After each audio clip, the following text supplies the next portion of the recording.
Hey, for those who don't know, I'm Issa, just another stoic trying to find peace in a world such as today. And this video is about why I chose this philosophy and why maybe you should try it too. So it all started 3 years ago when my friend introduced me to this journal called Meditations by Marcus Aurelius himself. I remember reading at the park with my friend and I was asking him all sorts of questions, trying to understand what Marcus meant by his words. Marcus would say things like, expect negative things to happen to you. Marcus would say all these things in the book, which I thought was pessimistic at the time 3 years ago when I was very naive. And I used to question a lot of it and say, why is he saying this? This is so bad, whatever, blah, blah, blah. And my friend would just calmly answer them, trying to make me understand what he means by it. And then I remember asking him this question about death because, Marcus mentioned death in his journal. And I said, how do the Stoics look at death? What does he mean by this? And my friend would tell me, they would just say this person is no longer with us, but they wouldn't mourn the death or try to be too attached to it because that's life and we come and we die. And I remember snapping and being so emotional, being like, what? This is so extreme. How could you be a Stoic? This is far from humanity. These guys are not even humans. Anyways, I went on to say a bunch of nonsense because I was incredibly naive at the time. And then I remember 6 months later, I went to my friend's house and I told him I'm a Stoic. And those 6 months, a lot happened and it kind of made me challenge my own beliefs and my thought process. And it made me sacrifice a lot of core things that I thought were true, but really weren't. So here are some reasons why I embody Stoicism and why I consider myself a Stoic today.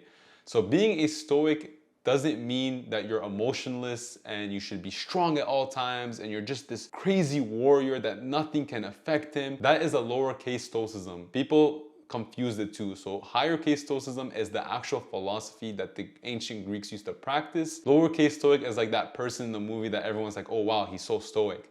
Those two are completely two different things and I'll explain what it means now. So if someone asked me how would I explain Stoicism in one sentence, I would probably just say some things are in our control and some things are outside of our control.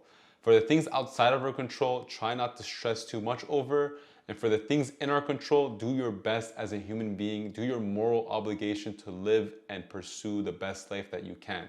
Now, what is the best life? What is a good life? Stoicism also answers that. So there's 4 cardinal virtues in Stoicism. There is courage, self-discipline, also known as self-temperance, justice, and wisdom. Those are the 4 cardinal virtues, and these are the virtues that we Stoics try to align ourselves with. Now, I can dive deep and talk hours and hours on end about each virtue, but just to keep it short, I'm just going to explain why these virtues are essential. Courage, known as bravery, is very important no matter what you do. It's important to show your kids and your friends and your family that you will take that courageous step to do what is necessary as a human being. Having self-discipline is everything in this world, especially today with all these distractions and dopamine and pleasure that is just always in our face. So self-discipline is more important than ever today. Then you have justice, to act right. And what does it mean to be just? And you have wisdom. Always seek wisdom. One of my favorite Stoic quotes till this day is, a smart person learns from their mistakes and a wise person learns from the mistakes of others. So by being able to put your ego down and learn from others, you will actually find more peace and stillness during these turbulent times. So why Stoicism? Well, Stoicism is a philosophy that gives you answers to life. Here's what I mean. It says if you want to live a peaceful, good life, it literally tells you what to do, which I love. It's very easy. Just like religions, it tells you the commandments, it tells you not to sin, and it tells you the hellish lifestyle that you will live if you do sin or if you do commit these things. Every single philosophy, every way of life, every religion, they're all after one thing, and it's stillness.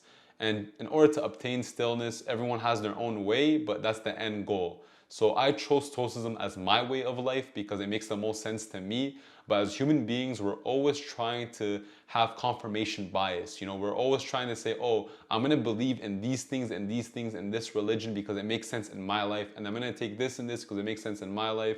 I can't tell you what is good for you. I can't tell you that this is the way for everyone. But Stoicism is just a philosophy that reminds us what it means to be human. So it's not really like a cult or a group of people or like a customary belief that people get into. For me, I just look at it as a way of life that reminds us of our humanity. That simple, plain, period. So when I got into Stoicism, I was getting into a lot of problems. And when humans go through a lot of issues, they tend to rely on a religion or something that will get them through that problem. Stoicism was a very good philosophy for me to lean on. And that's what philosophy is there for. It's for you to lean on during the hard and tough times, just like religion and everything else. So how did Stoicism change my life? Well, I find myself very calm now, very patient. My mom used to say I used to snap very easily. Now she finds me more calm than her. I let go of a lot of things, you know, just like Taoism, or sorry, maybe it's called Taoism. I don't know how to pronounce it.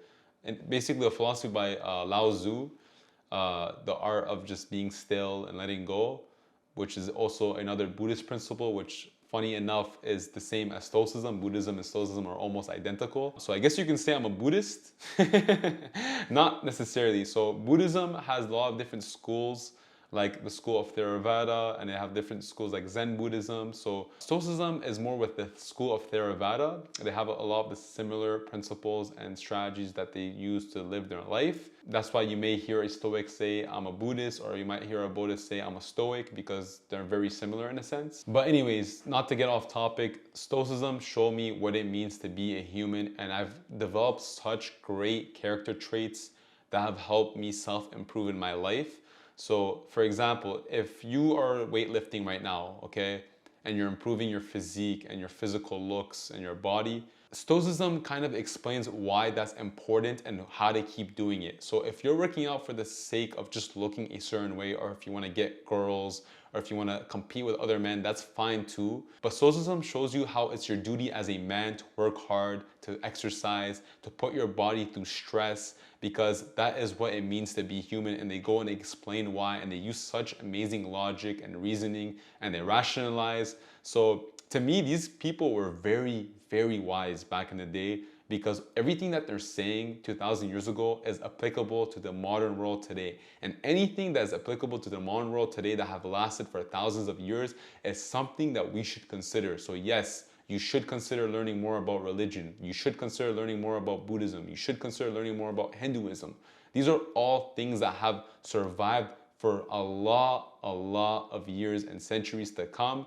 So it's worthwhile to understand where they're coming from and how you can learn from them to apply to your life today. What did I read in Stoicism? Well, there is the #1 book, Marcus Aurelius' Meditation, which is a journal he wrote to himself that wasn't intended to be read by the millions of people that have passed through this lifetime, because it was meant for himself. It's things that he wrote to himself to kind of get him through these tough times. And it's such a beautiful journal because it has answers to all your life problems. Yes, as humans, we all share the same thing, which is problems. And Marcus did such an amazing job in telling himself how to get through these problems, and you can apply the answers he gives in that book to your life. It's literally like a guidebook to your life. It's beautiful, honestly. And I carry it with me wherever I go, wherever I travel, because there's always something that he says that you can bring with you. Then you have Seneca's letters. You know, these are letters that he wrote to his friends. And when you read that, you feel like he's writing to you, because the way it's written is in a way where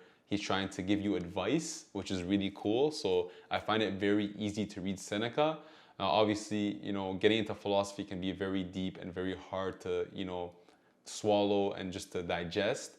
So just approach it little by little. If you can't find yourself reading something heavy like Marcus, Seneca, Epictetus, then I would suggest getting into maybe Ryan Holiday. He does such an amazing job breaking down what these Stoics have said and what they have done, and books that utilize examples of other people's stories in life, people that you know to this day, such as Theodore Roosevelt, Benjamin Franklin, who was a Stoic, by the way, and all these other famous people who have used Stoicism to help them in their life. So Ryan Holiday is a great author for that. I would start with him. Start reading Obstacle is the Way, Ego is the Enemy, and Stillness is the Key. Those are the 3 great books to get into if you first want to get into Stoicism. I personally like to dive deep into where it came from, the source, like Marcus and all the other Stoics. But again, if it's too much for you to digest, then I would suggest Ryan Holiday is a good place to start. He even has a YouTube channel that I would highly recommend. And if you want to learn more about Stoicism, you can always watch YouTube videos on it, and even go to my old videos and see how they relate to you and how you can use some pieces of advice to apply to your life.